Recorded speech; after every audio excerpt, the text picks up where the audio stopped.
హరే కృష్ణ. అందరికీ భాగవతం క్లాస్ స్వాగతం. మనం 4వ స్కందం 25వ అధ్యాయంలో ఉన్నాము.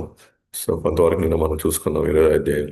మిగిలిన భాగాన్ని ఈరోజు పూర్తి చేయడానికి ప్రయత్నిస్తాము. సో ప్రచేతలు ఆదేశించిన తర్వాత శివుడు అక్కడి నుంచి ఆ, ఆయన నిష్క్రమించడం, ఆ తర్వాత వాళ్ళు నీళ్ళ లోపల నిలబడి రుద్రగీతని ఆలపిస్తూ ఉన్నారు. శివుడు ఏదైతే ప్రార్థన చేయమన్నారో ఆ, అది వాళ్ళు శ్రద్ధతో, నమ్మకంతో, కృత నిశ్చయంతో వాళ్ళు ఆ తపస్సు చేస్తూ ఉన్నప్పుడు, మరి 10,000 సంవత్సరాలు అంటే మనకు డౌట్, 10,000 సంవత్సరాలు ఎట్లా? ఇది సత్యయుగంలో 1,00,000 సంవత్సరాలు ఒక ఆయుష్. సో 10,000 సంవత్సరాలు అంటే 100 సంవత్సరాల కంటే అది అంటే చిన్న వయసు అనే అర్థం. వాళ్ళ పరిస్థితి, వాళ్ళ యొక్క ఆ, కాలమాన పరిమితుల ప్రకారంగా చూసుకుంటే 10,000 సంవత్సరాలు అంటే 10 సంవత్సరాలు లెక్కన. మన 100 సంవత్సరాలకి 10 సంవత్సరాలు లెక్కన, 1,00,000 సంవత్సరాలకి 10,000 సంవత్సరాలు కూడా అంతే. కాబట్టి నారదుల వారు ఇదేంది, ఈ ధ్రువుడు వంశంలో ఉన్నటువంటి ప్రాచీన భవిష్యత్తు మాత్రం ఆ, అసలు భక్తి మార్గంలో పోవాల్సిన వాడు డైవర్ట్ అయిపోయాడు ఏంటి? సో రాజు గాని భక్తి మార్గంలో లేకుండా తను కూడా కామ్యకర్మను ఎలా తీర్చుకోవాలనే అటువంటి ఒక ప్రామాణికమైనటువంటి విషయాన్ని సెట్ చేసినట్టు స్టాండర్డ్ ప్రమాణం అది సెట్ చేసే పని అయితే అప్పుడు ప్రజల పరిస్థితి ఏంటి? ఇంకా వాళ్ళు ఇంకా ఎటువంటి పందాలు వెళ్తారు? కాబట్టి వాళ్ళ మీద దయతో నారదు వారు అక్కడికి వెళ్ళాడు. వెళ్ళిన తర్వాత అసలు ఎందుకు చేస్తున్నావు ఈ విధంగా, ఎందుకు ఇన్ని యజ్ఞాలు చేస్తున్నావు, కొన్ని కోరికలు తీర్చుకునే క్రమంలో నీ దుఃఖాలు ఏమైనా తొలగినాయా? నీకు ఆనందం కూడా ఎట్లాగో రావట్లేదు. నీకు రానప్పుడు ఎందుకు ఇంత కష్టపడుతున్నావు అనవసరంగా? ఒకవేళ మనకు కూడా అది క్వశ్చనే.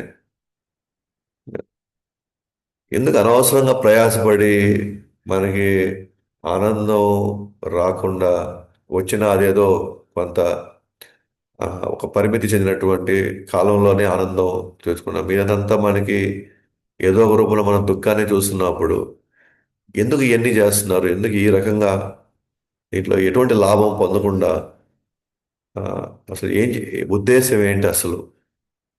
చాలా నారదుల వారు అడగంగానే ఏం చేద్దాం, నా బుద్ధి అంతా ఈ కర్మల్లో, ఎస్పెషల్ కామ్య కర్మల్లో పూర్తిగా నిమగ్నం అయింది. ఆ నిమగ్నం అవడం నాకు లక్ష్యం ఏంటో నాకు తెలియట్లేదు. అందరూ బరిగిస్తున్నారు, నేను బరిగిస్తున్నాను. అందరూ బిల్డింగ్లు కార్లు పోతారు కాబట్టి నేను కూడా బిల్డింగ్ కార్లే నేను కోరుతున్నాను. అందరూ అమెరికా పోవాలి, అక్కడ పోవాలంటే నేను కూడా అమెరికాకే పంపిస్తున్నాను. అందరూ ఇంజనీరింగ్ డాక్టర్ చదవాలి కాబట్టి నేను కూడా డాక్టర్ ఇంజనీరింగ్ చదివిపిస్తున్నాను. సేమ్. నో, ఇక్కడ లక్ష్యం లేదన్నమాట. కానీ ఎలా బయటపడాలి నాకు అర్థం కాదు, దయచేసి నాకు జ్ఞానం బోధ చేయండి అని చెప్పేసి ఆయన అడుగుతున్నాడు. దాని నారదు వారు అంటారు, ఎవరైతే గృహ జీవితంలో పూర్తిగా నాది ఇదే జీవితం, ఎందుకంటే మించిన జీవితం లేదనే అదే ఆ యొక్క అజ్ఞానంలో ఉండడం వల్ల దానికి ఏం కావాలో దాంట్లో నిమగ్నం అవుతారు అంతే. అని మోక్షం పొందగా మళ్ళీ మళ్ళీ వివిధ శరీరాల్లో వాళ్ళు పరిభ్రమిస్తూనే ఉంటారు. చూడు, నీ కోసం నువ్వు చంపేవి చూసే జంతువులు, ఆ జంతువులు చూడంగా పైన నీ కోసం ఎదురు చూస్తున్నాయి.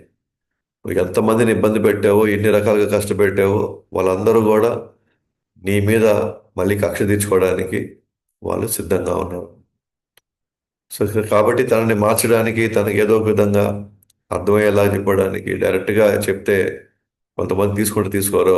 కాబట్టి ఏదో ఒక విధంగా వాళ్ళకి ఒక కథని తాను, ఇది ఇది కల్పితమైన కథే, కానీ అది అనునిత్యం ప్రాచీన భరిత యొక్క జీవితం, తన ఆలోచన విధానం, ఆ, తన సరళి అన్నీ అర్థం అవడానికి ఆయన ఒక కథ చెప్తున్నాడు.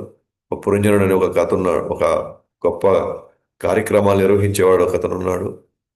అతను ఒక స్నేహితుడు ఉన్నాడు, పరమాత్మ అవిజ్ఞాత.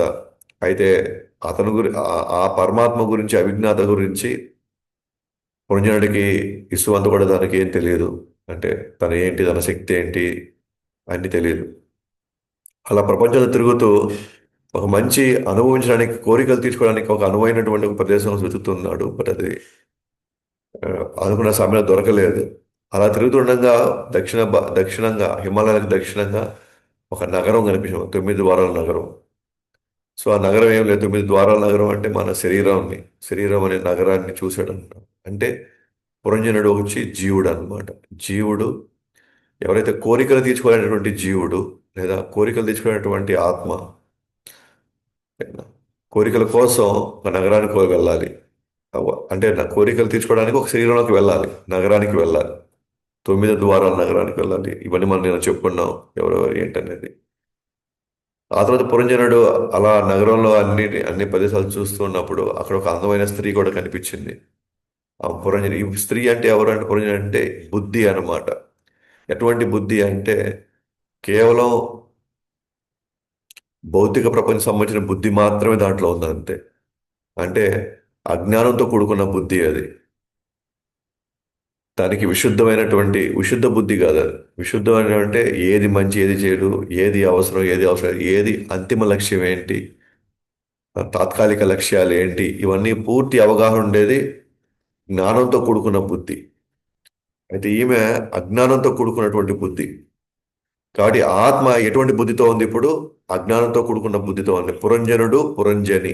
పురంజని అంటే బుద్ధి, కానీ ఆ బుద్ధిలో సరైన ఆ, విశుద్ధం అంటే అవగాహన, లేకపోతే ఆ దాన్ని ఏమంటారు, అనలైసిస్ చేసే, అంటే మనల్ని విచక్షణ విచక్షణ కోల్పోయినటువంటి బుద్ధి అది.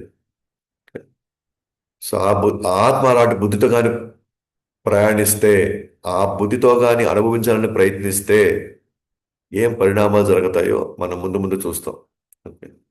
సో ఆ బుద్ధి లేదా ఆ పురంజని ఎవరితో వచ్చింది? 10 ఇంద్రియాలతో. ఆ 10 ఇంద్రియాలు 100 కోరికలతో వచ్చింది ఆ బుద్ధి, 10 మంది సేవకులతో. సో ఆ 10 మంది సేవకులు ఎవరు అని అంటే 10 ఇంద్రియాలు. సో వాళ్ళు 100 కోరికలతో వచ్చారు. ఆమెమని తగిన వరుడు కోసం ఆమె ప్రయత్నిస్తా ఉంది.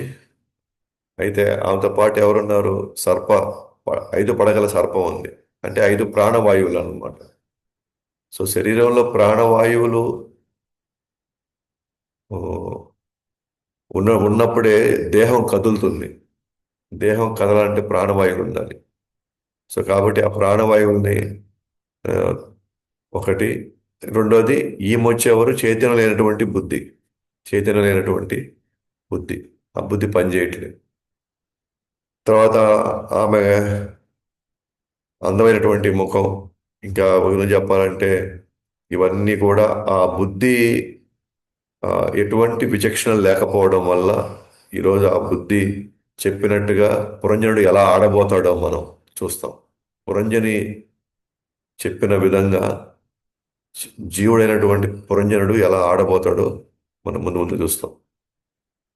అలాగే ఆమె రంగు, ఆమె చీర, అట్లాగే 2 కాళ్ళు గజ్జెలు, ఇవన్నీ కూడా రజోగుణంతో ఉన్న బుద్ధి, శాస్త్రం అర్థం కానటువంటి ఒక బుద్ధి, భగవంతుడికి సంబంధించినటువంటి ఆ జ్ఞానాన్ని కప్పివేయబడినటువంటి బుద్ధి అంతా కూడా. అంటే ఆమె బుద్ధిని రిప్రజెంట్ చేస్తుంది.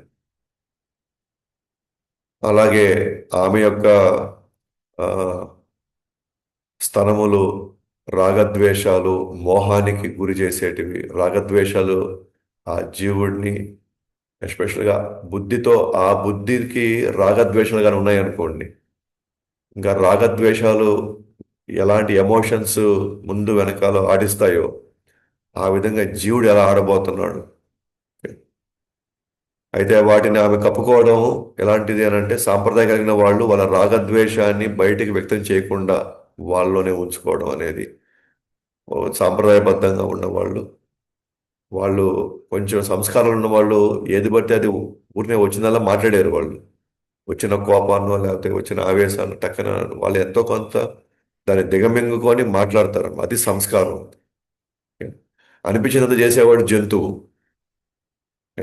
కానీ ఎంతో కొంత ఆ విషయాన్ని అర్థం చేసుకొని దాన్ని ఎప్పుడు ఎక్కడ ఎలా ఆ విషయాన్ని మళ్ళీ చర్చకు తీసుకురావాలో పూర్తి కంట్రోల్లో ఉండే వ్యక్తి ఆ, నిజమైనటువంటి మనిషి.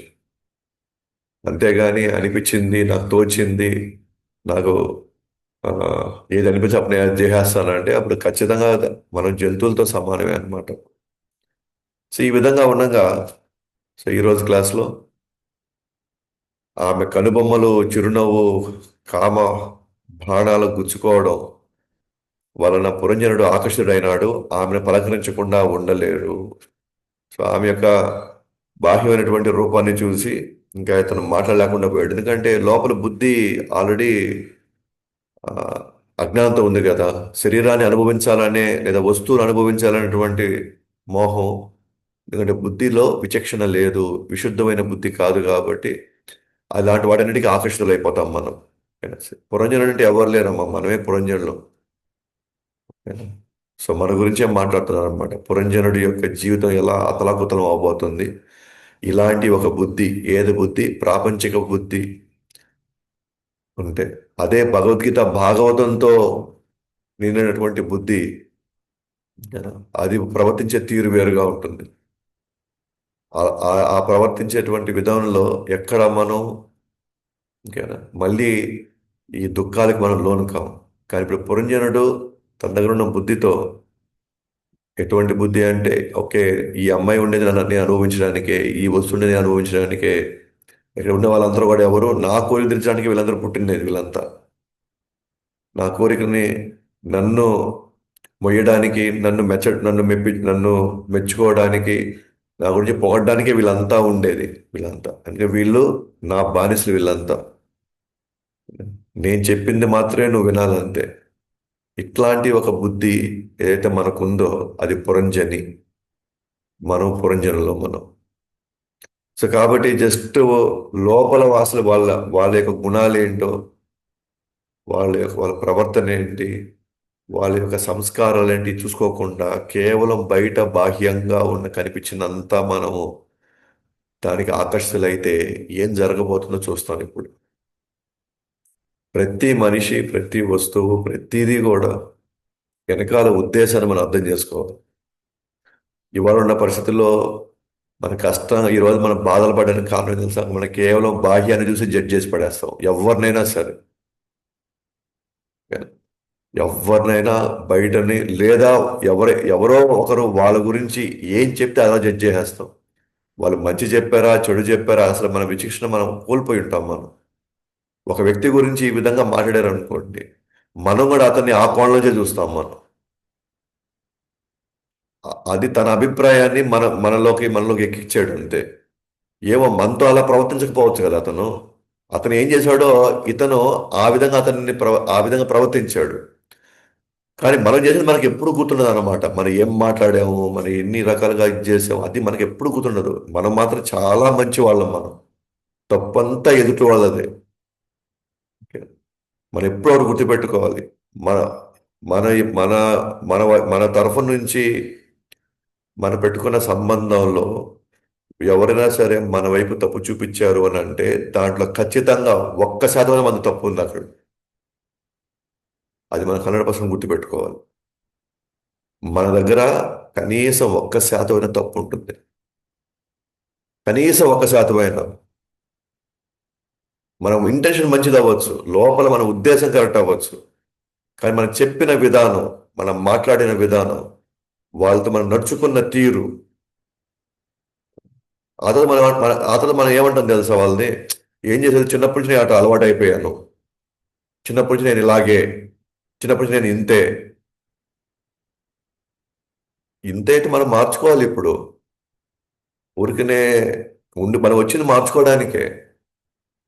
ఇక్కడ ఉండే వాళ్ళందరూ కూడా మనల్ని మోయడానికి ఎవ్వరు లేరు ఇక్కడ. మొయ్యవలసిన అవసరం ఎవరికి లేదు. నేనేమో స్పెషల్ కాదు ఇక్కడ. నేను స్పెషల్ కాదు ఇక్కడ. అందరూ ఎలాగో నేను కూడా అంతే. కాదకపోజంలో కొంత పుణ్యం చేసుకున్నాము. కొన్ని పరిస్థితులు మనకి, అందరూ మనకు సపోర్ట్ చేసే వాళ్ళు దొరికి ఉండొచ్చు, బంధువుల్లో, స్నేహితుల్లో మనకు దొరికి ఉండొచ్చు. మనం పట్టిందంతా కూడా బంగారం కూడా అయి ఉండొచ్చు. అంత మాత్రాన మనం ఎవరికి ఎక్కువ కాదు, అట్లని మనం ఎవరికి తక్కువ ఏం కాదు. సో మనం మార్చుకోవాల్సింది, మనం ఏం చేయాలా, అది ఫస్ట్ మన గురించి మనం ఫస్ట్ ఆలోచించాలి. సో మన మన యొక్క విచక్షణ జ్ఞానానికి మనం కోల్పోయాము అని అంటే దాని పరిణామాలు చాలా చాలా ఘోరంగా ఉండబోతాయి. మనం కేవలం భాగ్యాన్ని రెండు మాటలు ఏదో బాగా పలకరించడం మాత్రాన అంతా మంచోళ్ళు ఏం కాదు. మళ్ళీ ఆవేదనతో రెండు మాటలన్న మాత్రం అందరు చెడ్డోళ్ళు ఏం కాదు ఇక్కడ. ఎప్పుడైతే దీని నుంచి మనం బయటకు వస్తామో అప్పుడు మనం బాగుపడతాం. అప్పుడు అందరినీ సరిగ్గా అర్థం చేసుకునేటువంటి మనసత్వాన్ని మనం పెంచుకోగలుగుతాం. మనకి మనకు వచ్చేటువంటి రియాక్షన్స్ లో ఎవరి నుంచైనా రావచ్చు వాళ్ళు. మనకి కష్టం వేస్తుందంటే దానికి కారణం కూడా మనమే అయి ఉన్నాం. మనం ఎట్లాగా చెప్పాం కదా, మన కనీసం 1% మంది తప్పు ఉంటుందండి. మనం ఒప్పుకోవాలి అది. నేను కూడా తప్పు చేస్తాను. నేను కూడా తప్పులు చేస్తాను. నేను కూడా తప్పులు చేస్తాను.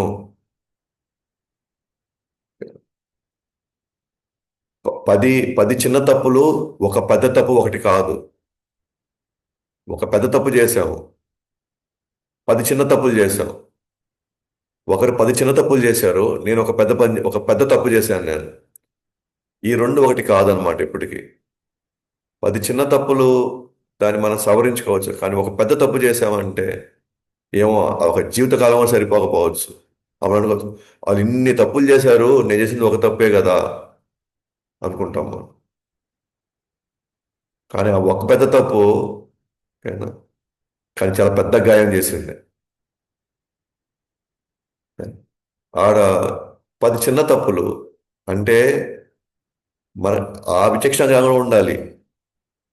చిన్న చిన్న తప్పులు అంటే ఏంటి, పెద్ద పెద్ద పెద్ద తప్పులు అంటే ఏంటి, ఎటువంటి వాటిని పెద్ద తప్పు అని అంటారు, ఎటువంటి వాటిని చిన్న చిన్న తప్పులు, అవి మనం క్షమించేయవచ్చు, ఏది మనం క్షమించలేము అనేది.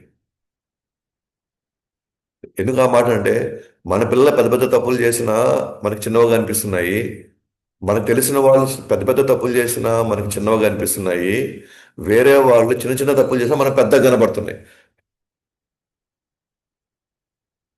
ఇది మనకున్నటువంటి ఆల్రెడీ మనం పెంచి పోషించుకునే మన బుద్ధిని చూసారా ఎప్పటి నుంచో. ఇది మన శత్రువు అంతా ఉండేది. కేవలం బాహ్యమైనటువంటి రూపాలను చూసి, బాహ్యమైనటువంటి ఆ, ఇది చూసి ఒకరు మంచి ఒకరు చెడు అనో, లేదా నా సొంత కులంలో పుట్టాడు కాబట్టి మంచి అనో, లేదా నా దేశంలో పుట్టాడు నేను మంచి అనో, లేకపోతే వీళ్ళు నాకు సంబంధించిన వాళ్ళని మంచి అనో, అలా జరిగే ప్రసక్తే లేదు ఇక్కడ. అలా మనకు చేసి చేసి చేసే ఆ విధంగా మనం జడ్జి చేసి ఓకే, ఎంతో నాణ్యమైన జీవితాన్ని అలా వేస్ట్ చేసుకుంటూ వెళ్తున్నాం. సమస్యలు ఎదుర్కొంటూనే ఉన్నాం. మనకి భగవద్గీత భాగవతం విన్నా కూడా, 16 మాలు జపం చేస్తున్నా కూడా మనం మనలో పోయి చూసుకోకపోతే ఓకేనా? మనలో పోయి చూసుకోకపోతే మొదట మనం చేయాల్సింది మనలో పోయి మనం ఫస్ట్ చూసుకోవాలి. ఫస్ట్ మనం అందరం మనలో మనం చూసుకోకపోతే మన వల్ల సమస్యలు వస్తాయి. ఆ సమస్యలు వచ్చినప్పుడు ఆ-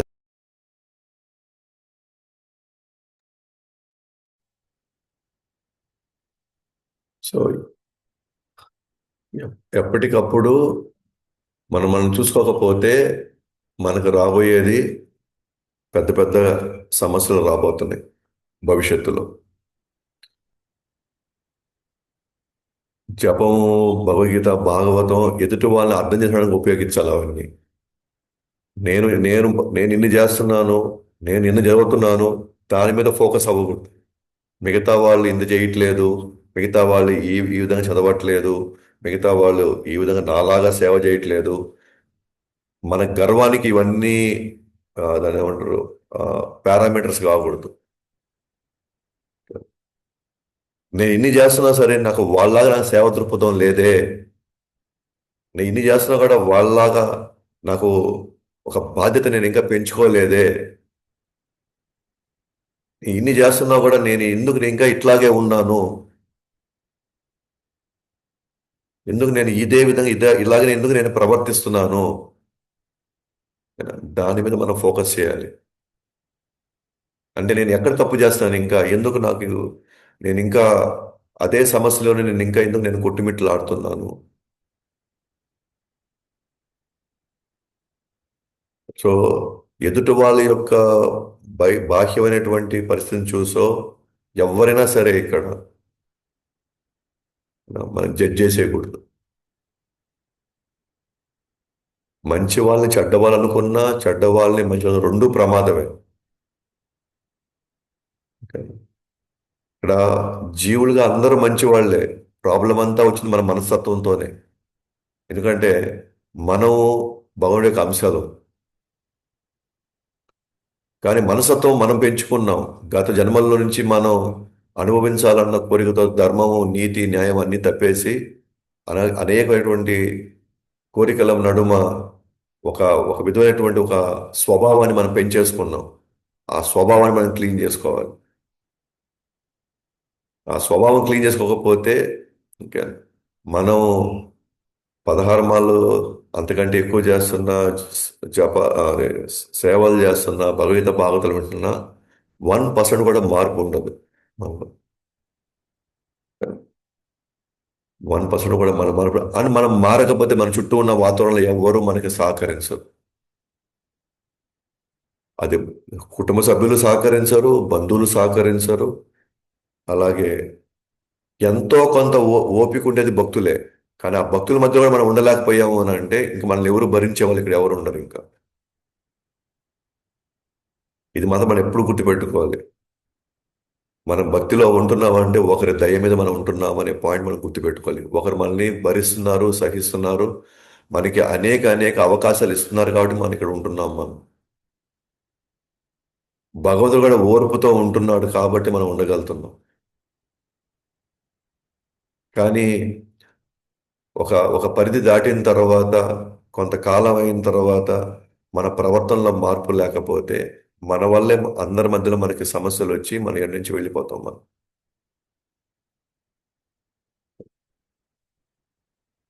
నేను భక్తుల సాంగత్యంలోకి రాని వాళ్ళైతే భక్తుల సాంగత్యం వచ్చేదాకా వాళ్ళ భక్తి ఇంకా ఎంత ఎంతవరకు అది ఉందో ఎవరం గెస్ చేయలేం. నా ఇంట్లో నేను నాకు అన్ని అనుకూలంగా ఉన్నాయి కాబట్టి నాకేం డిస్టర్బెన్స్ లేదని మనం అనుకోవచ్చు. కానీ డిస్టర్బెన్స్ మనకి ఆ సహనము, ఆ ఓర్పు నిజంగా మన గుణాలు పెరిగాయి లేదా అని భక్తులు చెప్పాలి. అది కొలమానం. మనం చెప్పుకోవడం కాదు, లేదా మనం చూపించుకోవడం కాదు. మన బ్యాక్గ్రౌండ్లో మనకి చెప్పాలి. బ్యాక్గ్రౌండ్లో చెప్పాలి. వీళ్ళు ఈ విధంగా ఉన్నారు, ఇప్పుడు ఈ విధంగా మారారు. అది కొలమానం మనకి. మనం చెప్పుకోవడం, మన సర్టిఫికేషన్ ఇచ్చుకోవడం అయితే కానే కాదన్నమాట. సో ఆ ఆ ఇన్ఫర్మేషన్ లేదా అది చెప్పాల్సిన వాళ్ళు ఎక్కడైనా చెప్తారు వాళ్ళు. ఎవరికైనా ముందు చెప్తారు వచ్చి. ఎవరి ముందైనా చెప్తారు. కానీ మనం ఎదిగామా లేకపోతే మనం మారామా అనేది మన సర్టిఫికేషన్ ఇచ్చేది కాదు. అది మాత్రం గుర్తుపెట్టుకోవాలి. మన చుట్టూ ఉండాలి ఇన్ఫర్మేషన్. ఇన్ఫర్మేషన్ బట్టే at least majority of the information మనకి ఇస్తారు. ఎందుకంటే అందరూ మనల్ని 100% మనల్ని ఒకే కోణంలో నుంచి మనల్ని చూసే పరిస్థితి లేదు. బట్ 10 మందిలో 8 మంది ఇచ్చారు అనుకోండి, 9 మంది ఇచ్చారు అనుకోండి, ఎస్, గుడ్. ఎందుకంటే ఎవరో 100% పర్ఫెక్ట్గా ఇక్కడ ఉండలేము కాబట్టి. సో చూడండి, జీవుడు తనకు ఉన్నటువంటి స్వేచ్ఛా స్వతంత్రం వలన భౌతిక బుద్ధితో బందీ అయినప్పుడు భగవంతుడు వారిని బలవంతంగా బంధించడు. సో దీన్ని మనం ఎలా చూస్తామంటే, జీవుడు ఆల్రెడీ బంధింపబడ్డాడు తన యొక్క స్వేచ్ఛ స్వతంత్రం వల్ల. తనకున్న ఫ్రీ విల్, తనకు తానే వెళ్ళి కోరుకున్నాడు వస్తువుల్ని. తనకు తానే అనుకున్నాడు నేను అనుభవించాలని. కాబట్టి తన ఏదైతే ఫస్ట్ నుంచి తన సొంత నిర్ణయంతో తనకెళ్ళి తానే బందీ అయిపోయాడు. భగవంతుడు బంధించలా మనల్ని ఈ శరీరంలో.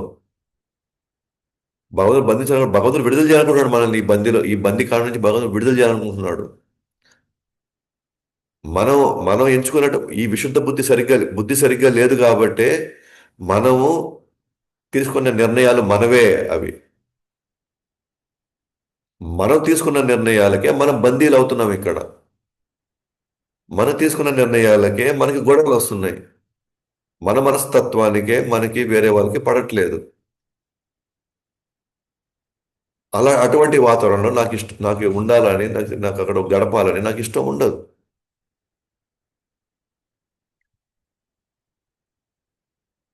భక్తి అంటే సర్దుకొని పోవడం. ప్రేమ ప్రేమ ఉన్న దగ్గర సర్దుకోపోవడానికి ప్రయత్నిస్తాం.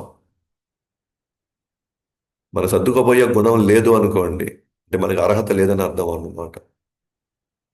భక్తిలో ఉండడానికి మన అర్హత లేదు అని అర్థం. మన ఓర్పుతో సహనంతో లేమనుకోండి, మనము అంటే అలాంటి స్థలము, అటువంటి స్థానం, ఆ స్థానానికి నేను అర్హుడిని కాదు అని అర్థం అన్నమాట. అనిపించిందా, వెంటనే వెళ్ళి వాళ్ళతోనే మనం వెళ్ళి డిస్కస్ చేసుకొని అప్పటికప్పుడు మనం సాల్వ్ చేసి పడేసుకోవాలి. లేదు అనుకున్నారా, ఇంకా ఆ తర్వాత దాని పరిణామాలు ఎలా అవుతాయో మనం ఎవరు చెప్పలేము అనమాట. ఏం జరుగుతుందో మనం చెప్పలేము పరిణామాలు. అంత భారాన్ని మోసుకోవాల్సిన అవసరం మనకు లేదు. ఎప్పటికప్పుడు మనం సాల్వ్ చేసేసుకుంటే అన్ని సెట్ అయిపోతాయి.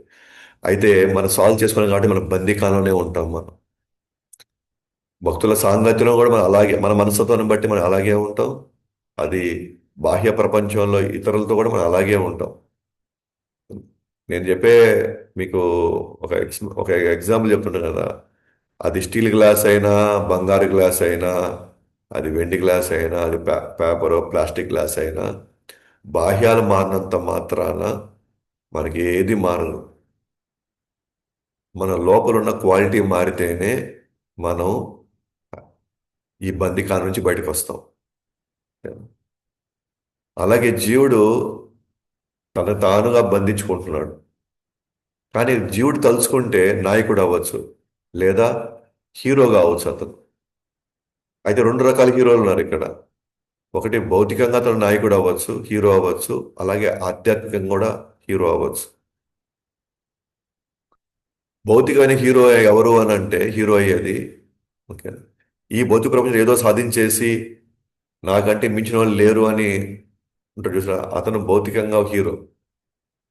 కానీ అతను మాయా బాధితుడు అతను. ఎందుకంటే తను అర్థం చేసుకోవాలి తెలుసా, నాకంటే గొప్ప గొప్ప వాళ్ళు, నాకంటే ఎన్నో రెట్లు, వేల వేల కోట్ల రెట్లు ఉన్న వాళ్ళంతా ఇక్కడ వచ్చారు, ఏలేరు, ఇప్పుడు ఎట్టబోయారు వాళ్ళంతా. వాళ్ళు సంపాదించుకుంటే ఏడే వదిలేసి వెళ్ళిపోయి ఉన్నారు. మరి వాళ్ళంతా ఎట్టుపోయారు, తర్వాత ఏం చేస్తున్నారు ఇప్పుడు? అంటే వాళ్ళు అనుకుంటారు నాకంటే తెలివైన వాళ్ళు, నాకంటే శక్తివంతమైన వాళ్ళు, నాకంటే డబ్బున్న వాళ్ళు ఎవరు లేరు అనే ఫీలింగ్లో వాళ్ళు ఉండరు సార్. ఖచ్చితంగా వాళ్ళు హీరోనే. కొన్ని వందల మందికి, వేల మందికి వాళ్ళు హీరోనే. కానీ అతను మాయా బాధితుడు అతను. ఆధ్యాత్మిక నాయకుడు అని అంటే స్పిరిచువల్ హీరో. స్పిరిచువల్ హీరో ఎవరు అని అంటే తన ఇంద్రియాలను తాను తాను పంచుకోగలిగిన వాడు, కంట్రోల్లో పెట్టుకున్నవాడు, నిగ్రహించిన వాడు, తన మనసు నిగ్రహించిన వాడు, తన బుద్ధిని, గుణాలని నిగ్రహించుకున్నవాడు నిజమైన హీరో. అటువంటి హీరో భౌతికంగా కూడా హీరో అవ్వచ్చు. ఎందుకంటే అతను సంపాదించేది నేను కృష్ణుడి యొక్క సేవకుడిగా, కృష్ణుడి యొక్క ఆ, అంశంగా, నేను కృష్ణుడి యొక్క దయతో నేను సంపాదించాను అనుకోవడం స్పిరిచువల్ హీరో. నేనే సంపాదించిన, నా తెలియదు నేనే సంపాదించాను, నా కష్టంతో నేను సంపాదించాను, ఇది భౌతికమైన హీరో. ఇతను మాయా ప్రభావితుడైనటువంటి హీరో అతను. జీవుడు ఖచ్చితంగా హీరోనే. కానీ తను నా వల్లే అయింది, నేనే జరిగాను అని అనుకుంటే అతను భౌతికంగా మాయాబాధితుడు. త్వరగా తను ఇవి వదులుకోపోయేటప్పుడు అతను చాలా బాధపడాల్సి వస్తుంది. కానీ ఆధ్యాత్మికుడు అట్లా కాదు, ఇదంతా కృష్ణుడిది, ఏదో ఆయన తెలివితేటలు ఇచ్చిన వల్ల నేను ఎంత కష్టపడి నేను సంపాదించాను, అండ్ నేను అవన్నీ కూడా కృష్ణుడిదే కాబట్టి కృష్ణుడి కోసం నేను వాడతాను. అటు ఎప్పుడు ఇది కృష్ణుడిదే కాబట్టి నేను పోయేటప్పుడు కూడా నేను అంత బాధపడను. ఎందుకంటే నేను ఆల్రెడీ మనసులో ఫిక్స్ అయిపోయాను, ఇది అయింది కదా, అదే ఉంది, అది ఎంతవరకు టైం వేసి అంతవరకు నేను ఉంటాను, ఎప్పుడు పొమ్మంటే అప్పటికి వెళ్ళిపోతాను అని. అప్పుడు పురంజన ఇందాక అనుకున్నాడు, పురంజనుడు ఎప్పుడెప్పుడు మాట్లాడాలనుకున్నాడు ఆమె యొక్క బాహ్యమైనటువంటి ఆ రూపాన్ని చూసి, కనుబొమ్మలు చూస్తున్నాడు. ఏనా? అన్ని రకాలుగా ఆమెని గమనిస్తూ ఆమె అందాన్ని ఆస్వాదించాలని అనుకుంటున్నాడు. కాబట్టి ఆయనకి ఇంకా ఉండలేక ఎలాగైనా మాట్లాడాలనుకుంటున్నాడు, కాబట్టి మాట్లాడాలని తపన వస్తుంది. చూసారా, ఫస్ట్ ఇంద్రియాలపై అడిగింది, ఇప్పుడు లోపల భావం కలిగింది. ఎట్లయినా సరే మాట్లాడాలా, మాట్లాడి ఆ, ఆమెతో సంబంధం కలుపుకోవాలని అడుగుతున్నాడు. వెళ్ళి మీరెవరు, ఎక్కడి నుంచి వచ్చారు, ఈ నగరంలో తొమ్మిది ద్వారా ఈ నగరానికి మిమ్మల్ని, మీరు ఇక్కడికి రావాల్సిన అవసరం ఎందుకు వచ్చింది, ఎక్కడి నుంచి వచ్చారు, ఎవరి కూతురు మీరు, ఎందుకు వచ్చారు, మరి ఈ 11 మంది అంగరక్షకులు ఎవరు, మీకు బాడీ గార్డ్స్ కూడా చూసారా, వాళ్ళు ఎవరు, వాళ్ళు 11 మంది, మిమ్మల్ని అనుసరించి ఆడవాళ్ళు మీ వెనకాల కొంతమంది, మీకు చెలికత్తెల్లాగా ఒక ఆడవాళ్ళు ఉన్నారు కదా, వాళ్ళంతా ఎవరు, వాళ్ళంతా, అయినా మీ పక్కనే ఒక 5 పడగల సర్పం ఉంది కదా మీ దగ్గర, అసలు ఇదేంటి, ఇది మీ ముందర నడుస్తూ ఉంది, అది అసలు ఏంటి ఇదంతా. సో అడుగుతున్నాడు అనమాట ప్రశ్నలు పురంజనిని. సో పురంజని ఆల్రెడీ విశుద్ధ అది విచక్షణ జ్ఞానం కోల్పోయినటువంటి అజ్ఞానం ఉన్నటువంటి బుద్ధి కదా అది.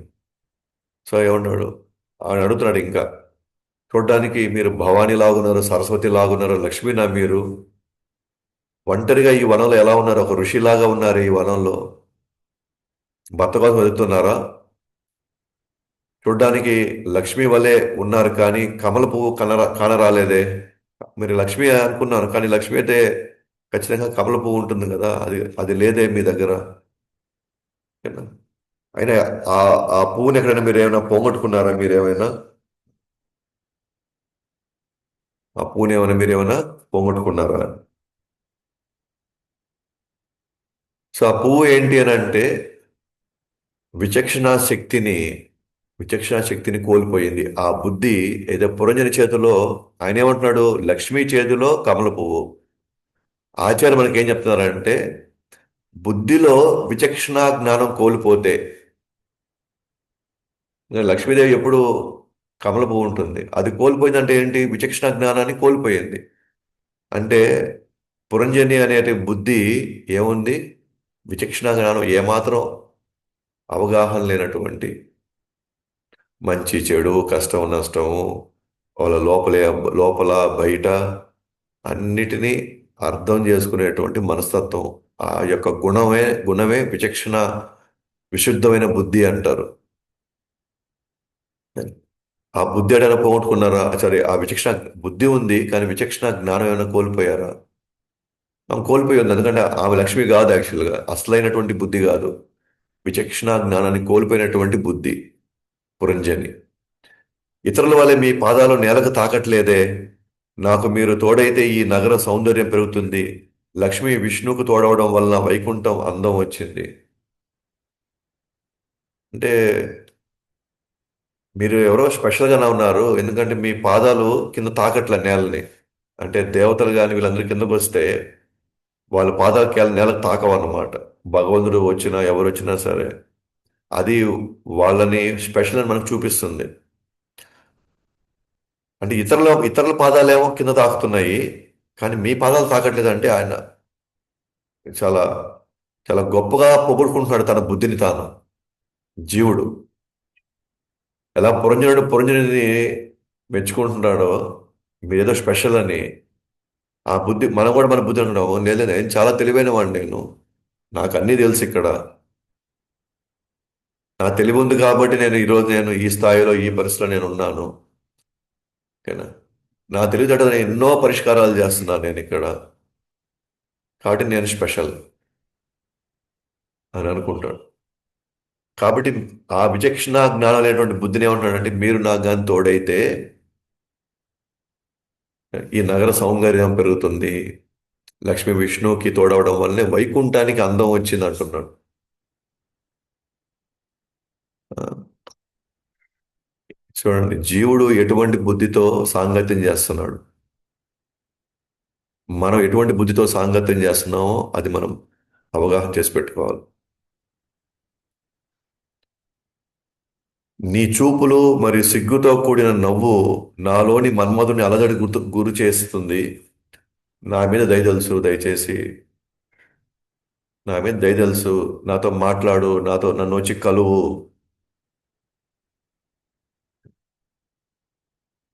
నీ చూపులు, నీ నవ్వు నన్ను, నాలో ఉన్నటువంటి కామవాసనలకి ఆ, ఉత్పత్తి చేసినటువంటి మన్మధుడు అల్లడి చెందుతున్నాడు. ఎందుకు నారదుల వారు ఈ యొక్క ఇట్లాంటి ఒక ఎగ్జాంపుల్ తీసుకున్నాడంటే, మన హయ్యెస్ట్ విచక్షణ జ్ఞానం కోల్పోయేది, ఓకేనా, ఈ భౌతిక జగత్తు మనల్ని ఇక్కడ కట్టిపెట్టేసేది ఏం తెలుసండి? మనం కట్టిపెట్టేసి స్త్రీ పురుషుల సాంగత్యమే మన ఇక్కడ కట్టిబడిపోయేది. ఆ స్త్రీ పురుషుల మధ్య ఉన్నటువంటి ఏదైతే అనుబంధం ఉందో, అనురాగం ఉందో, ఓకేనా, లేదా వాళ్ళ మధ్య ఉన్నటువంటి ఆ సంబంధం ఏదైతే ఉందో, అది ఇక్కడ మనల్ని హయ్యెస్ట్ లెవెల్లో మనల్ని ఇక్కడ ఉంచబోయేది ఈ సాంగత్యమే. ఓకేనా? ఎవరైతే పెళ్లి చేసుకున్నారో అది ఇద్దరం ఆధ్యాత్మికమైనటువంటి జీవితాన్ని గడపాలని, అలాగే ఇద్దరికి కూడా కృష్ణుడి యొక్క అంశాలు, మేము కృష్ణుడి యొక్క అంశాలు, కానీ ప్రస్తుతానికి మేము ఈ జగత్తులో జన్మించాము సో దట్ ఒకరినొకరు సహకరించుకొని భక్తిలో ఎదిగి ఆ తర్వాత తర్వాత తర్వాత కూడా కృష్ణుడి సేవలో పూర్తిగా నిమగ్నం అవ్వాలనుకున్నాను కదా సార్. అలాంటి స్త్రీ పురుషుల సంబంధం కాదు.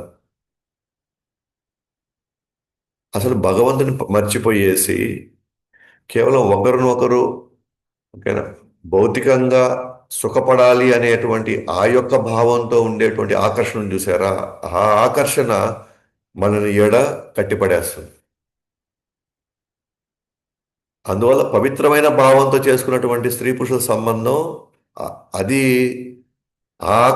ఆకర్షణ ఎవరికి, అక్కడ ఆ ఇద్దరి మధ్య ఉన్న ఇద్దరికి ఉన్న ఆకర్షణ ఎవరి మీద? కృష్ణుడి మీద ఆకర్షణ ఉంది. ఒకరి శరీరం పట్ల ఒకరికి ఆకర్షణ లేదు అక్కడ. ఒకరినెట్లా తృప్తిపరచాలి, అటువంటి లక్ష్యం అక్కడ లేదు అక్కడ.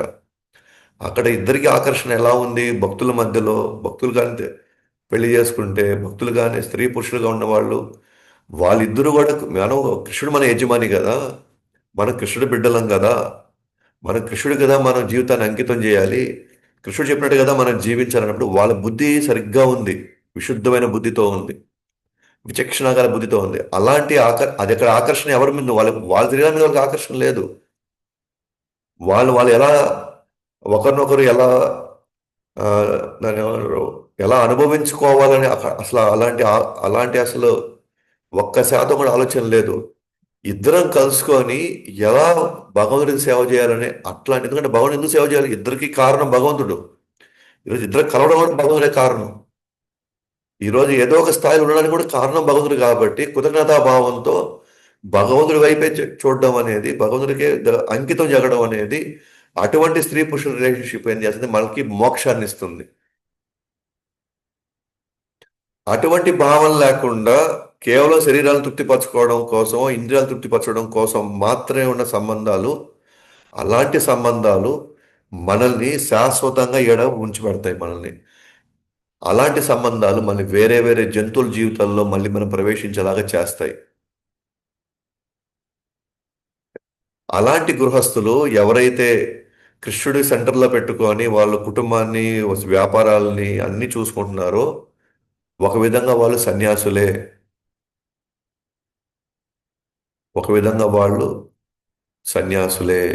ఎందుకంటే సన్యాసికి ఒకటే పని, భగవంతుని ఎలా తృప్తిపరచాలని, అందరి భగవంతుడి యొక్క కొలువులోకి ఎలా తీసుకురావాలి అని. వాళ్ళ గురించి వాళ్ళు ఏ రోజు ఆలోచించరు, వాళ్ళ గురించి వాళ్ళు ఏదో పట్టించుకోరు. సో అందుకనే ఇక్కడ విచక్షణ బుద్ధి కోల్పోయినటువంటి, ఎస్పెషల్గా స్త్రీ పురుషుల సంబంధాల్లో, అవి మనల్ని ఇక్కడే బంధించేస్తాయి అన్నమాట మనల్ని. అందుకని క్లియర్గా ఉన్నాను అనమాట. ఊరికే మళ్ళీ మనం స్త్రీ పురుషుల సంబంధం అంటే మనం పెళ్ళి చేసుకోకూడదా, ఈ చేయకూడదా, అది ఇలాంటి ఆలోచన వస్తాయి కాబట్టి నేను ముందే చెప్తున్నాను మీకు. ఎందుకంటే మనం ఆ, ఒకరి దగ్గర నుంచి మనం వినేటప్పుడు ఎస్పెషల్గా వెనకాల ఉన్న భావం అర్థం చేసుకోవాలి, వెనకాల ఉన్న ఉద్దేశాన్ని అర్థం చేసుకోవాలి మనం. అది చాలా ఇంపార్టెంట్. ఊరికే మాటల వరకు తీసుకున్నాం అనుకోండి, మనం ఖచ్చితంగా అపార్థం చేసుకొని ఆ అపార్థాల్లో మళ్ళీ జీవిస్తాం అనమాట మళ్ళీ.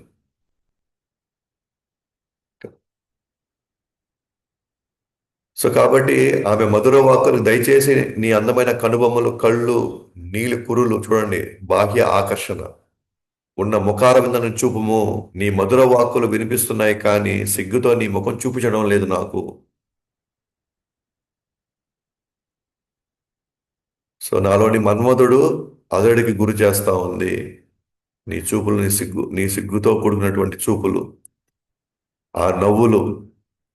దయచేసి నా మీద నువ్వు దయ తెలుసు అంటే ఏంటి, దయచేసి నాకు అవన్నీ నాకు చూపించు, నేను అనుభవించాలనుకుంటున్నాను.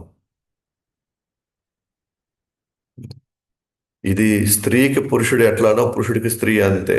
ఇక్కడ జస్ట్ అంటే స్త్రీలందరూ ఆ విధంగాని కాదు. ఆ స్త్రీలు మాత్రమే మాయ కాదు. స్త్రీలకి పురుషుడు మాయ అయితే పురుషుడికి స్త్రీ మాయ. అది ఇక్కడ ఆ యొక్క ఇదిగు చూసుకోవాలా. అంటే ఇప్పుడు ఇక్కడ ఎగ్జాంపుల్ అమ్మాయిని తీసుకున్నారు ఎగ్జాంపుల్ కింద. అంటే ఆడవాళ్ళు మాత్రమే మాయ అని కాదు. అంటే పురుషుల్లో కొన్ని గుణాలు ఆడవాళ్ళకి ఎలా నచ్చితే అయితే అప్పుడు ఆ పురుషుడు ఆ స్త్రీకి మాయ. ఎందుకంటే వాళ్ళని మిగతా జ్ఞానాన్ని కప్పేస్తా ఉంది. అసలైన జ్ఞానాన్ని కప్పేస్తా ఉంది. ఏంటది? ఈ అందానికి కారణం ఎవరు? భగవంతుడు. అది మర్చిపోతాం మనం. మనం ఆపాదించేస్తాం ఆ పురుషుడికి ఆ స్త్రీకి. అంటే ఆ అందం ఏదో వాళ్ళే డిజైన్ చేసుకున్నట్టుగా, వాళ్ళే అందాన్ని తయారు చేసుకున్నట్టుగా. ఓకే. అంటే వాళ్ళు స్పెషల్గా వాళ్ళకి వాళ్ళే తయారయ్యారు అన్నట్టుగా మన పైన దానికి కారణమైన వాడిని మర్చిపోతున్నాం మనం. సో ఇప్పుడు ఆల్మోస్ట్ ఇప్పుడు ఆ విశుద్ధమైన బుద్ధి లేదు కాబట్టి, విచక్షణ లేని బుద్ధి లేదు కాబట్టి జీవుడు ఏమన్నాడు? వీటికి ఆకర్షితులైపోతున్నాడు. అప్పుడు తన యొక్క చేతిలో ఒక కుక్క పిల్లలా తయారైపోతున్నాడు. మనం ఒక వస్తువుకి బానిస అయిపోతున్నాం. ఒక వ్యక్తికి బానిస అయిపోతున్నాం. ఆఖరాకి నోట్ల కట్టలు, అది ఆఫ్టర్ ఆల్ పేపర్ లేదు, దానికి బానిస అయిపోతున్నాం. ఒక చిన్న మొబైల్ ఫోన్కి మనం బానిస అయిపోతున్నాం. ఇంత బుద్ధి ఉన్న వ్యక్తి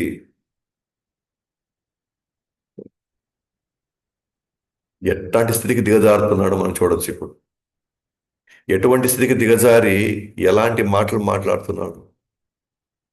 కానీ మనసు మాత్రం మనకేమని, లేదు లేదు, నేను చాలా తెలివైన వాడిని, నాకు అన్నీ తెలుసు.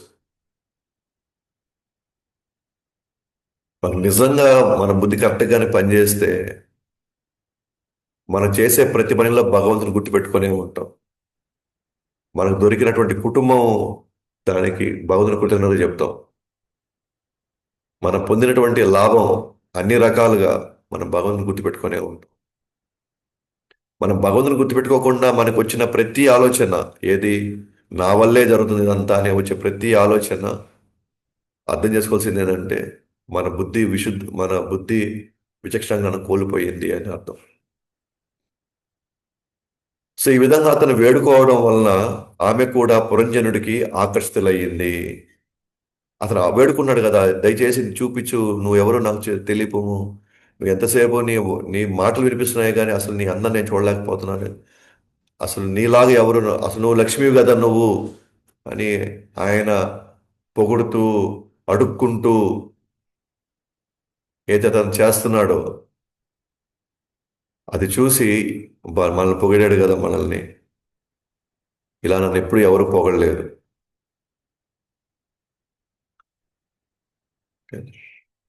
ఇక్కడ చాలా మంది పురుషులు ఉన్నారు కానీ ఇతను స్పెషల్గా నన్ను కీర్తిస్తూ, సో నన్ను పొగుడుతూ ఇలాగ ఎవరు పొగడ. కానీ ఆ జీవుడి యొక్క అంతర్గతం నాకు తెలియదు.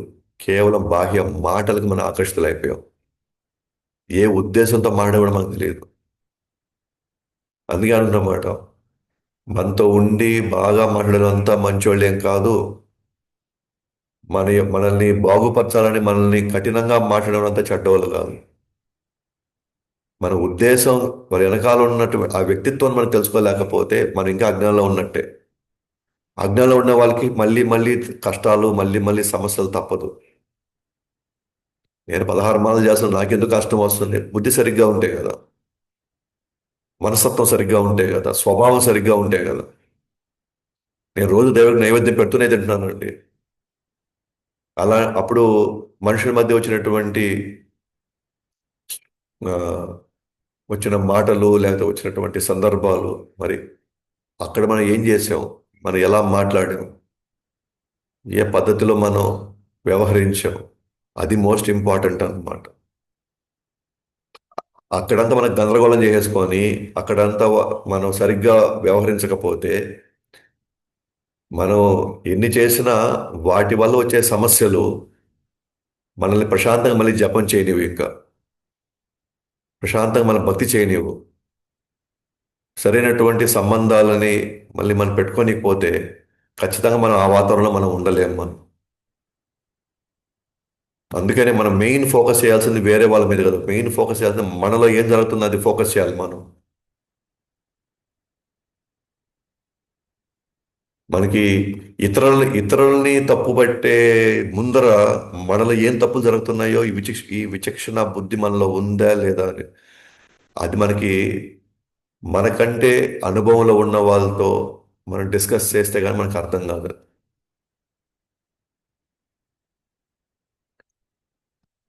మనకంటే ఎదిగిన వాళ్ళతో మనం డిస్కస్ చేస్తే కానీ మనకు అర్థం కాదు అది. అలా డిస్కస్ చేసినప్పుడు మాత్రమే మనకు అర్థమవుతుంది. ఖచ్చితంగా మనకి అంత తెలివితేటలు కానీ, ఖచ్చితంగా మనకి అంత అనుభవం కానీ మనకు లేనే లేదు. అది మనం ఎప్పుడు గుర్తుపెట్టుకోవాలి. లేదా ఇంకొంచెం సమయం చూద్దాము, కొంచెం వేచి చూద్దాము, మనం వెంటనే జడ్జ్ చేయకూడదు వీళ్ళని. మేమంతా సమయం ఎందుకు తీసుకుంటామంటే జనరల్గా ఏ నిర్ణయం తీసుకునే ముందర, ఎందుకంటే మేము చూసిన వెంటనే చెప్పిన వెంటనే మేము నమ్మము ఏది కూడా. ఓకే, దానికి సమయాన్ని చూసుకుంటాం, సమయాన్ని తీసుకుంటాం. కానీ మనకేం తెలుసా, నేను చెప్పిన వెంటనే వాళ్ళు చేసేయాలా, నేను చెప్పాను కాబట్టి నాది కరెక్టే కాబట్టి వీళ్ళు ఎందుకు త్వరగా నిర్ణయం తీసుకోవట్లేదని వాళ్ళకి అనిపిస్తుంది. ఎందుకంటే బాహ్యంగా ఉండేటువంటి కరెక్ట్ కరెక్ట్ కాదు. బాహ్యమైన మాటలు కావచ్చు, బాహ్యమైనటువంటి ఆ, రూపం కావచ్చు, ఏది కరెక్ట్ కాదు. ఎప్పుడైనా సరే ఒక మనిషితో మనం ట్రావెల్ అయినప్పుడే, ప్రయాణం చేసినప్పుడు మాత్రమే మనకు అర్థమవుతుంది ఎవరు ఏంటనేది. అది నేను ప్రత్యక్షం చెప్పాల్సిన అవసరం లేదు. మీ కుటుంబ సభ్యులతో మీరు ప్రయాణం చేస్తే మీకు అర్థమవుతుంది వాళ్ళ మంచి చెడు కష్టం నష్టం అన్నీ తెలుస్తాయి మనకు. అందుకే మనం యాక్సెప్ట్ చేస్తాం వాళ్ళని. వాళ్ళ వాళ్ళ లోపాలతో పాటు మనం యాక్సెప్ట్ చేస్తాం మనం. సో మనకు తెలుసు కదా, మనలో లోపాలు మన లోపాలు భర్తకు తెలుసు, అలాగే భార్య లోపాలు భర్తకు తెలుసు, అలాగే తల్లిదండ్రుల లోపాలు పిల్లలకు తెలుసు, అండ్ పిల్లల్లో ఉన్నటువంటి లోపాలు పెద్దలకు తెలుసు. లోపాలు తెలిసినా కూడా మనం అందరం కలిసి ఉంటున్నాం కదా. ఎందుకని? లోపాలు తెలిసినా మనం కలిసి ఉంటున్నాం ఎందుకని అంటే యాక్సెప్ట్ చేస్తున్నాం వాళ్ళని. లోపాలతో కూడుకొని మనం యాక్సెప్ట్ చేస్తున్నాం. లోపాలతో ఉన్నాయి అని తెలుసుకొని యాక్సెప్ట్ చేస్తున్నాం. ఆ లోపాలని వీలైతే మారడానికి ప్రయత్నిస్తున్నాం, లేకపోతే ఆ లోపాలు ఆ, దాన్ని మన్నించేస్తున్నాం. ఆ లోపాలు మనం మన్నించేస్తున్నాం, క్షమించేస్తున్నాం ఆ లోపాలని. వాళ్ళు మార్చుకోలేకపోతే దాంతో అడ్జస్ట్ అయ్యి మనం ఉంటున్నాం. ఫస్ట్ ఫస్ట్ ప్రయారిటీ ఏంటి? వీళ్ళైతే మార్చడానికి ప్రయత్నించడం. కుదరినప్పుడు రెండో ఆప్షన్ ఏం తీసుకుంటున్నాం మనం? ఓకే, ఇది ఉన్నాయి కాబట్టి దాన్ని నేను యాక్సెప్ట్ చేసుకుంటూ, తర్వాత నేను మిగిలింది అతనిలో ఉన్న మంచిని వాళ్ళలో ఉన్న మంచిని మాత్రమే మనం ఏం చేస్తున్నాం, తీసుకొని వాళ్ళతో మనం సంబంధాన్ని పెట్టుకుంటున్నాం మనం. సేమ్ థింగ్ అదే కదా జరగాల్సిన భక్తుల సాంగత్యంలో కూడా. లోపాలని గుర్తించి ఆ లోపాలని వీలైతే ప- ఏదైనా మంచి ఉద్దేశంతో మాట్లాడడానికి ప్రయత్నిస్తే చేయడం, లేదా మనకు ఆ శక్తి లేకపోతే ఆ మార్చగలిగిన శక్తి ఉన్న వాళ్ళతో మాత్రమే మాట్లాడడం,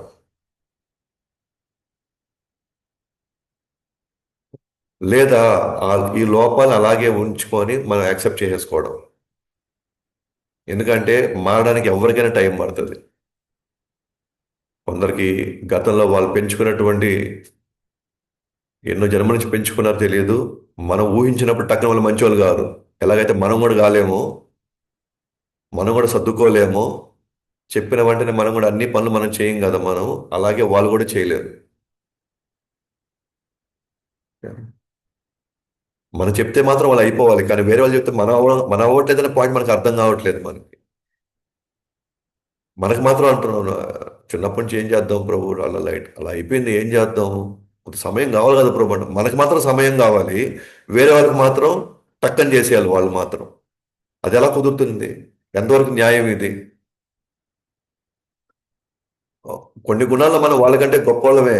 అంటే మన చిన్నప్పటి నుంచి కొన్ని సంస్కారాల్లో మనం పెరిగాము. నో డౌట్ అందులో. అందువల్ల కొన్ని విషయాలు మనకి అడ్వాంటేజ్ వచ్చింది మనకి. వాళ్ళకంటే మనం బాగా చేస్తున్నాము. ఖచ్చితంగా మంచిదే అది. అలాగే కొన్ని విషయాల్లో వాళ్ళు మనలో ఉన్నటువంటి లోపాల కంటే కొన్ని విషయాల్లో వాళ్ళు అడ్వాంటేజ్గా ఉన్నారు. అంటే మన లోపాలకి వచ్చినప్పుడు మాత్రం సర్దుకొని పోవాలి అందరూ. వేరే వాళ్ళ లోపాలు ఉన్నప్పుడు మాత్రం మనం తట్టుకోలేమన్నమాట. వాళ్ళు ఎందుకు త్వరగా మారడం లేదు అని మనం వచ్చి మనం ప్రశ్నిస్తాం అన్నమాట మనం. అదేంటి మనకొక న్యాయం వాళ్ళకొక న్యాయమా? అది ఎలా కుదురుతుంది అది? ఏ విధంగా ధర్మంగా మనం వ్యవహరిస్తున్నాం అప్పుడు? మన వైపు తిరిగే నన్ను నన్ను మాత్రం ఇంతనా మీరు అర్థం చేసుకుని మనం మాత్రం మనలో ఉన్న ఆవేదనతో మనం కక్కుతాం కదా బయటికి. అట్లా కదా వాళ్ళకు కూడా ఉంటుంది. సో మనకి మనకి కష్టం వచ్చినప్పుడు, మనకి ఆవేదన వచ్చినప్పుడు, మనకి ఇబ్బంది వచ్చినప్పుడు మనం ఎంత అలజడి గురి అవుతున్నామో వేరే వాళ్ళు అదే అలజడి గురి అవుతున్నారు కదా. అది ఎందుకు అప్లై చేయలేకపోతున్నాం మనం వేరే వాళ్ళకి? మన కష్టంలో ఉన్నప్పుడు మనం ఏమనుకుంటున్నాం, అందరూ మనం అర్థం చేసుకోవాలి అన్నప్పుడు. కానీ వేరే వాళ్ళ కష్టం వచ్చినప్పుడు మనం ఎందుకు వేరే వాళ్ళ గురించి మనం ఎందుకు మాట్లాడుతున్నాం మనం? వేరే వాళ్ళతో ఎందుకు మాట్లాడుతున్నాం మనం?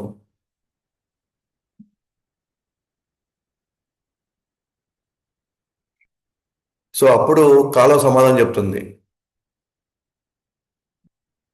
సో భక్తిలో ఎదగడం అంటే, భక్తిలో ఉండడం అంటే మనం మనల్ని మనం మార్చుకునే ప్రయత్నంలో వేరే వాళ్ళని అర్థం చేసుకోవడం,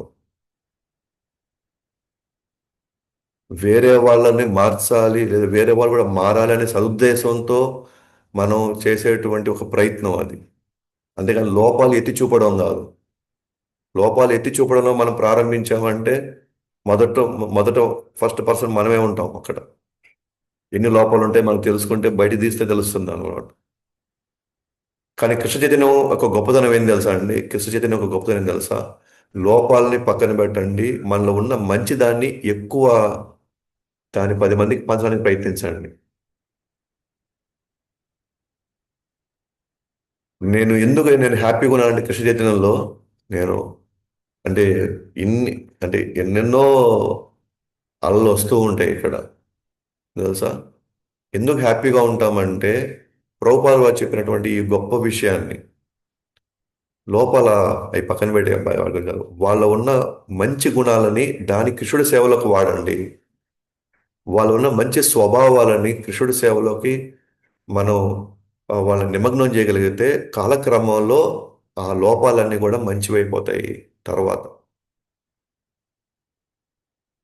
మన లోపాలు గుర్తించే పరిస్థితులు లేనప్పుడు ఆ లోపాలు మనం ఎట్లా మార్చుకోగలుగుతాం? దానికంటే కూడా మనం టైం వేస్ట్ చేసే దానికంటే కూడా మంచిని తీసుకొని ఆ మంచికి ఏది తోడైతే దానికి తగినట్టుగా మనం వాళ్ళని ఆ, వాళ్ళ యొక్క అభిమానాన్ని మనం పొందగలిగితే ఆ మంచి లక్షణాలు చూసి ఆ తర్వాత కాలక్రమంలో మిగతావన్నీ వాటికి అవే మారిపోతాయి. దాని టైం పట్టొచ్చు, ఒకరికి ఒకరి సంవత్సరం, ఒకరికి ఒక జన్మ పట్ట ఒక 10 జన్మ కూడా పట్టొచ్చు. కానీ కృష్ణుడికి సేవ చేయాలనేటువంటి ఆ కోరిక వచ్చింది చూసారా, అదే గొప్ప గుణం. అంతకు మించిన గుణం అవసరం లేదు. నేను నామం చేయాలి, నేను ఎంతో కొంత సేవ నేను భగవద్గీత బాగుతున్నా సో అతనిలో వేల కోట్ల లోపాలు ఉండొచ్చు, కానీ ఒక్క మంచి గుణం ఉందనుకోండి, నేను కృష్ణుడి కోసం చెయ్యాలని ఒక మంచి గుణం చాలు, అది ఒక్క గుణం చాలు, కృష్ణుడు అతన్ని కాపాడతాడు. కానీ మనం ఏం చేస్తాం తెలుసా, ఈ వంద ఇది పెడతాం అతను. ఆ వ్యక్తి, ఆ ఆ మాతాజీ కావచ్చు, ఆ ప్రభుజీ కావచ్చు వచ్చి వాళ్ళు టైం ఇస్తున్నారు చూసారా, అది గొప్ప గుణం. ఆ గుణాన్ని మనం గుర్తించలేకపోతే మనం భక్తి చేసి వేస్ట్. ఆ మంచి గుణాన్ని మనం గుర్తించలేకపోతే మనం చేసే ఈ సాధన కూడా వేస్ట్ అన్నమాట అసలు. అది దేనికి పనికిరాదు, మనం బూడిదలో పోసినట్టే అది.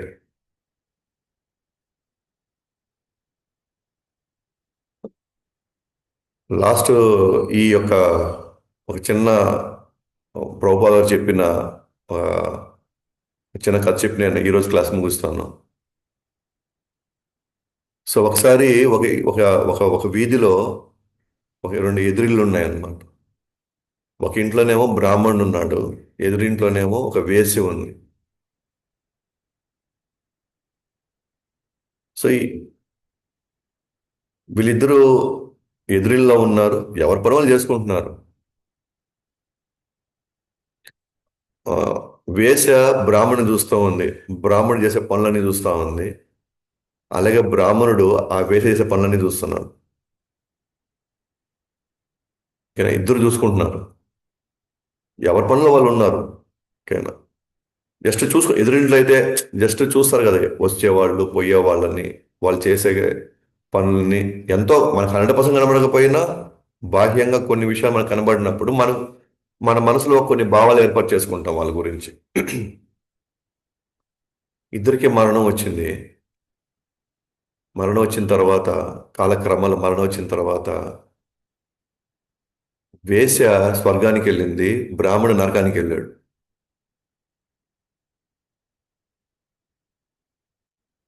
ఇది బ్రాహ్మణునికి తెలిసింది. నేను నేను కార్యకలాపాల్లో, అంటే భగవంతుడి పూజా కార్యకలాపాల్లో నేను ఉన్నాను, సంధ్యావందనం చేసుకుంటున్నాను, ఇక్కడి నుంచి అక్కడి దాకా వెళ్ళాను, ఎన్నో పూజలు చేశాను, ఎంతో మందికి నేను అనేక పరిష్కారాలు నేను ఇచ్చాను అని, నేనేంటి నరకను పోవడం ఏంటి? ఆమె నిత్యం పరపురుషులతో ఉంటూ వాళ్ళతో అనేక రకాలుగా అనుభవిస్తూ, ఆ, వచ్చే పోయే వాళ్ళకంతా కూడా ఆ ఒళ్ళుని అమ్ముకుంటూ ఆమెకు స్వర్గం రావడం ఏంది అని అడిగింది అనమాట. ఆయనకి ఫుల్ షాక్లో ఉన్నాడు అసలు. నేను 24 అవర్స్ నేను ఇక్కడ ఉన్నాను, ఉదయం లేచి నేను స్నానాలు చేస్తున్నాను, ఉదయం లేచి నేను మొత్తం తుడుచుకుంటున్నాను, ఇల్లు వాకిళ్ళు అన్ని తుడుచుకుంటున్నాను, పువ్వులు తీసుకొని వస్తున్నాను, భగవానుడికి పెడుతున్నాను, ఆయన నైవేద్యం పెడుతున్నాను, వచ్చిన వాళ్ళకి ప్రసాదం పెడుతున్నాను, ఇంకా ఎవరెవరో వాళ్ళ ఏదో పూజలు అని ఇంకేదైనా వాళ్ళ ఇంటికి నేను ప్రవచనాలు ఇస్తున్నాను, అన్ని అన్ని రకాలుగా చూస్తే ఎక్కడున్నాడు? పర్ఫెక్ట్గా ఉన్నాడు. కానీ నరకం వచ్చింది. ఈమెమో ఎప్పుడు చూసినా సరే అసాంఘికమైనటువంటి కార్యక్రమాల్లో ఆమె ఉండింది, ఆయన స్వర్గానికి వచ్చింది. వెళ్ళి యమధర్మరాజుని అడిగాడు, నేను నరకం రావాల్సిన అవసరం ఎందుకు వచ్చింది అని. అప్పుడు యమధర్మరాజు ఏమన్నాడంటే, నువ్వు ఏమో పూజలు చేస్తున్నావు చేస్తున్నావు, కానీ నీ మనసులో ఆ వేసి ఎక్కడ పడుకోంది, ఎవరితో పడుకోంది, ఈ ఆలోచనలో ఉన్నావు నువ్వు. ఆమె ఎందుకు స్వర్గానికి వెళ్ళింది తెలుసా? అయ్యో నా జీవితం చూడు ఇంత అయిపోయింది, ఆ బ్రాహ్మణుడు ఎంత అదృష్టవంతుడు, ఎంత గొప్ప గుణాలు కలిగిన వాడు, ఎన్ని ఎంతమందికి ఎన్ని రకాలుగా తాను ఉండి సేవ చేస్తున్నాడు, భగవానుడి యొక్క కొలువులో అతనికి ఎంత గొప్ప ఆ, అదృష్టం వచ్చింది.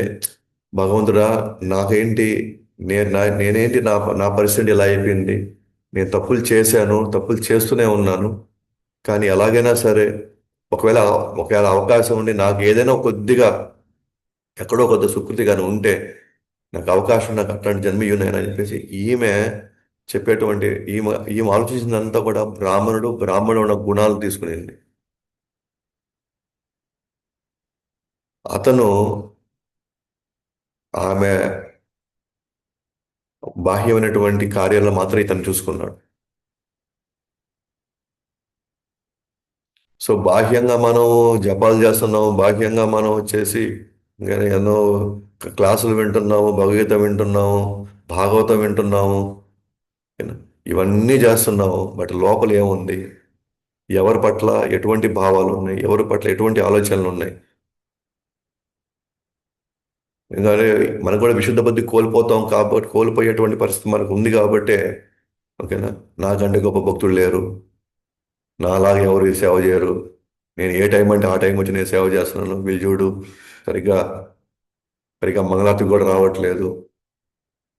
మంగళారతికి రాకపోతే ఇంకోరు రాకపోతే మనం హెల్ప్ చేయాలి. వీలైతే వాళ్ళకి చెప్పాలి, ప్రభు ఇట్లా కాదు, మాతాజీ ఇలా కాదు, మనం రావాలమ్మా, ఇట్లా చేయాలమ్మా, ఇట్లా చూసుకోవాలమ్మా, ఇట్లా చేయకపోతే కష్టము, ఇబ్బంది పడతాం మనం అని మనం ఒకరికి ఒకరు మనం హెల్ప్ చేసుకోవాలి. మనం ఏంటి అసలు ఏంటి సమస్య, మీకు నేనైనా హెల్ప్ చేయాలా, మీకు అక్కడ రావడానికి చేయడానికి నేను నా వల్ల తోడ్పాటు కావాలా? ఇది భగవంతుడు కోరుకునేది ఇది.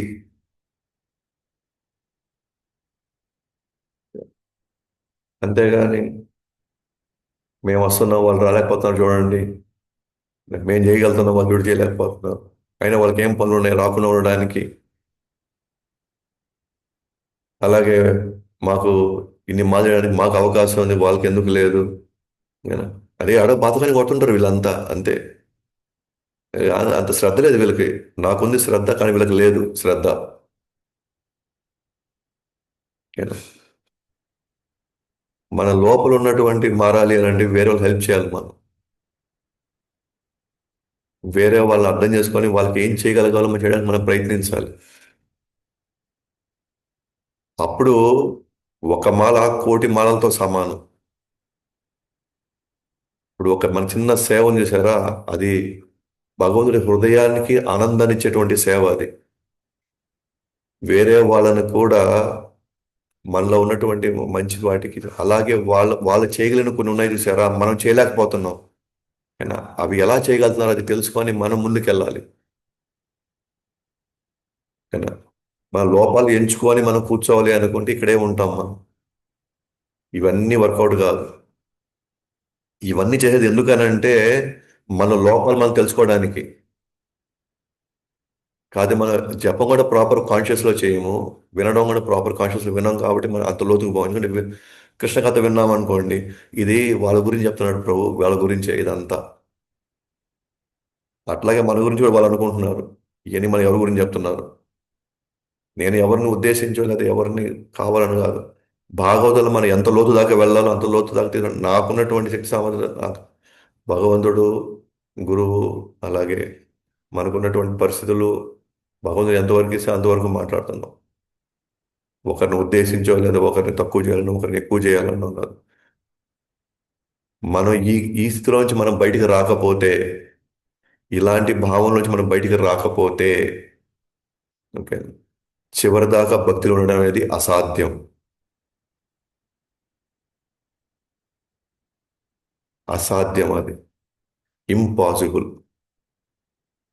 స్కోపే లేదు. అవకాశమే లేదన్నమాట. సో పురంజని యొక్క కలయిక చాలా డేంజర్ అది.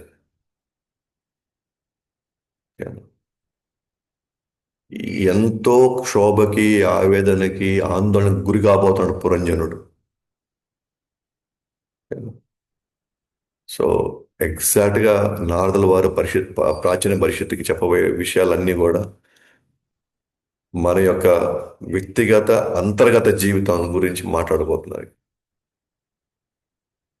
నేను చెప్పేది భక్తులు కాదు, ఈవెన్ మనం నార్మల్ పర్సన్స్ కూడా వేరే వాళ్ళని ఇదే దృష్టిలో చూడాలి. కానీ మనం అందరం అలా పెరగలేదు కదా, కాబట్టి మనం అవే వాసన ఎడగొడ తీసుకొని వచ్చి ఇక్కడ మన సమస్య సృష్టించుకుంటున్నాం మనకు మనమే.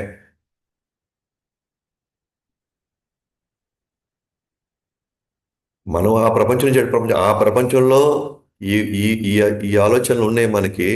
అవే ఇక్కడ తీసుకొచ్చి మళ్ళీ అలాగే మనం ప్రవర్తించినప్పుడు అక్కడ మనం వైకుంఠం చూడలేదు. ఇక్కడ మాత్రం మనం వైకుంఠం ఎలా చూడగలుగుతాం మనం ఇక్కడ ఈ మందిరంలో ఈ భక్తుల యొక్క సాంగత్యంలో అవే ఆలోచనలు తీసుకొని వస్తే, అదే స్వభావాలు తీసుకొని వస్తే, అలాంటి ప్రవర్తన మనం తీసుకొని వస్తే ఇక్కడ మాత్రం వైకుంఠం ఎలా వస్తుంది? వైకుంఠం అంటే అది ఒక ఒక ప్రాంతం, ఒక పరిధిలో ఉన్నటువంటి ఒక ప్రాంతం కాదు అది. వైకుంఠం అంటే మన మనస్తత్వం అన్నమాట, మన ఆలోచన తీరు, మన ఇతరులను చూసే విధానం. అది వైకుంఠం అంటే. వైకుంఠం అంటే అదేదో వేరే ప్లేస్ కాదు అది. అలాంటి మంచి మనస్తత్వం కలిగినటువంటి భక్తులు ఎక్కడ ఉంటారో అది వైకుంఠం అవుతుంది. అది గుడిసైనా సరే వైకుంఠం అవుతుంది. అది చెట్టు కిందైనా సరే వైకుంఠం అవుతుంది అది. అది వైకుంఠంగా ఉంచాలా వద్దనేది ప్రతి ఒక్కరిది బాధ్యత అన్నమాట అది. ఇదేదో గురువులు హోం ఫామ్ ఫట్ అంటే ఇక్కడ వైకుంఠం ఏర్పడదు.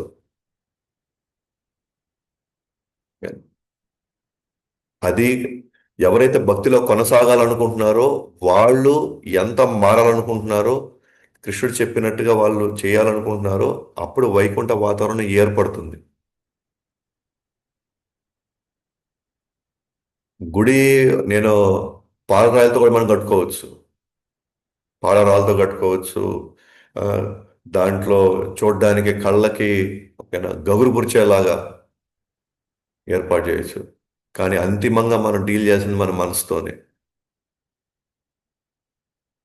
కాబట్టి గుడి కట్టుకునే ముందర కావచ్చు, లేకపోతే దానికంటే ఇంకా పెద్ద ఏదో చేసే ముందర మన మధ్యలో ఉండేటివి, మనలో ఉండేటివి దీన్ని సరి చేసుకోకపోతే ఓకేనా భక్తిలో కొనసాగడం అనేది అసాధ్యం.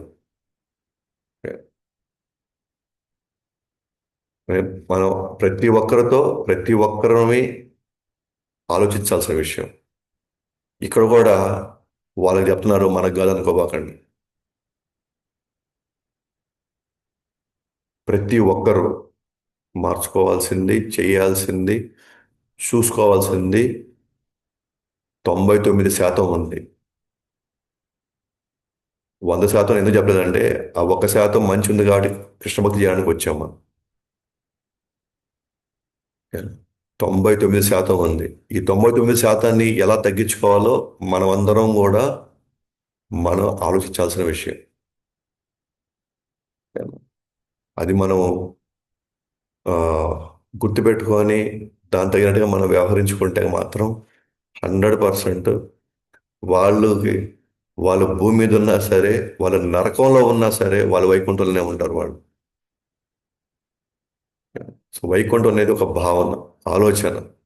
అక్కడ కేవలం మంచి చెయ్యాలి, మాత్రమే చూడాలనేటువంటి మనస్తత్వం ఉన్న వాళ్ళు వైకుంఠాన్ని ఏర్పరచుకుంటారు. లోపాలు మాత్రమే ఎత్తి చూపించాలనుకునే వాళ్ళు ఎక్కడున్నా వాళ్ళు నరకంలోనే ఉంటారు. దాంట్లో ఎటువంటి ఆ, సందేహం, ఎటువంటి భేదం ఏమీ లేదు. మీలో మంచి ఉందనుకుంటే ఆ మంచి వాళ్ళు కూడా చేసేలాగా మనం ఆలోచించాలి. అది ఆ ప్రయత్నం మనం చేస్తే భగవంతుడు మనల్ని ఆయన గుండెలో పెట్టుకుంటాడు. కానీ ఇతరుల యొక్క లోటుపాట్లు, లోపాలను మాత్రమే చూసేటువంటి మనస్తత్వం ఉందనుకోండి. ఏనా? నేను ఇలా చెప్పాను కదా, బ్రాహ్మణుడు వేషకథ. మనం చూసేవయ్యే ఇస్కాన్ టెంపుల్లోనే ఉంటాం, ఇస్కాన్లో ఎన్నో సేవలు చేస్తుంటాం, ఎన్నెన్నో చేస్తుంటాం, పోతే నరకానికి పోయి ఉంటాం మనం. ఇంత చేసి మళ్ళీ మనం నరకానికి పోవాలి. సో కాబట్టి నేను తిలకం పెట్టుకొని నేను కంటి మాలేసుకొని మళ్ళీ నేను గుడికి వస్తున్నంత మాత్రాన, గుడిలో అన్ని సేవలు నేను చేస్తున్నంత మాత్రాన ఇట్స్ నాట్ గ్యారంటీడ్. అది గ్యారంటీ కాదు. మన స్వభావం, మనస్తత్వం మారినప్పుడు మాత్రమే ఏదైనా గ్యారంటీ వస్తుంది.